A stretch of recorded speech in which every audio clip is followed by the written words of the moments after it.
Friends, ఇప్పుడే అందిన వార్త. ఈపీఎఫ్ఓ ఖాతాదారులకు good news.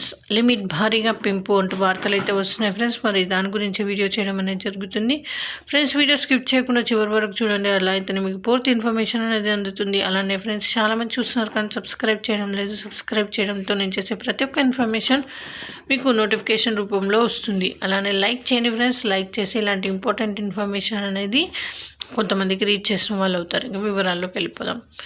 Employees provident fund organisation విషయంలో కేంద్రం మరో కీలక నిర్ణయం తీసుకున్నట్లు తెలుస్తోంది.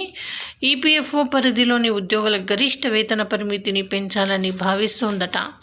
ప్రస్తుతం ఈపీఎఫ్ వేతన పరిమితి 15,000గా ఉన్న సంగతి తెలిసిందే. దానిని 21,000గా పెంచాలని కేంద్రం వార్తలు వస్తున్నాయి. అయితే ఈ లిమిట్ పెంచాలని కొన్నేళ్లుగా ఉద్యోగుల నుంచి డిమాండ్లు వస్తున్నాయి. అయితే ఇప్పటి వరకు కేంద్రం ఎలాంటి నిర్ణయం తీసుకోలేదు. డిమాండ్లు పెరుగుతున్న క్రమంలో ఆ దిశగా కేంద్రం చర్యలు తీసుకునేందుకు కసరత్తు చేస్తున్నట్లు సమాచారం. ఉద్యోగుల ప్రావిడెంట్ ఫండ్ లెక్కించేందుకు ఈపీఎఫ్ వేతన పరిమితిని 15,000 నుంచి 21,000 పెంచాలన్న డిమాండ్లను పరిశీలించాలని కేంద్ర ఆర్థిక శాఖకు ఆ కేంద్ర కార్మిక ఉపాధి కల్పన మంత్రిత్వ శాఖ ప్రతిపాదనలు పంపించినట్లు సమాచారం.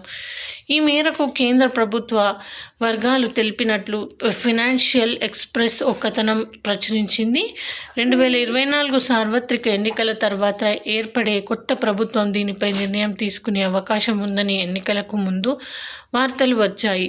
కొత్త ప్రభుత్వం కొలువుదీరి నెల దాటినా ఎలాంటి ప్రకటన రాలేదు. ఈ క్రమంలో కార్మిక శాఖ ప్రతిపాదనలు పంపించడం గమనార్హం. అయితే వేతన పరిమితిని పెంచితే ప్రభుత్వంతో పాటు ప్రైవేట్ సంస్థలపైన అదనపు భారం పడుతుంది. ఉద్యోగులకు మాత్రం ప్రయోజనం చేకూరుతుంది. ఈపీఎఫ్ఓ వేతన పరిమితిని 2014లో సవరించింది కేంద్రం. 6,500 రూపాయలుగా ఉండగా దానిని 15,000కు పెంచింది.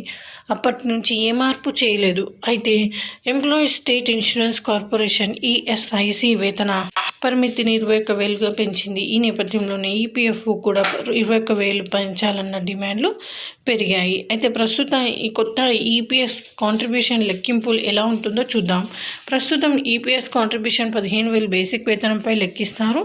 ఇది గరిష్టంగా 1,250 రూపాయలు అవుతుంది. వేతన పరిమితి 21,000 పెరిగితే అప్పుడు ఈపీఎస్కి నెలకు 1,749 వరకు చెల్లించవచ్చు. వేతన పరిమితి పెంచడం వల్ల ఉద్యోగులకు రిటైర్మెంట్ తర్వాత ఎక్కువ మొత్తంలో లభిస్తుంది.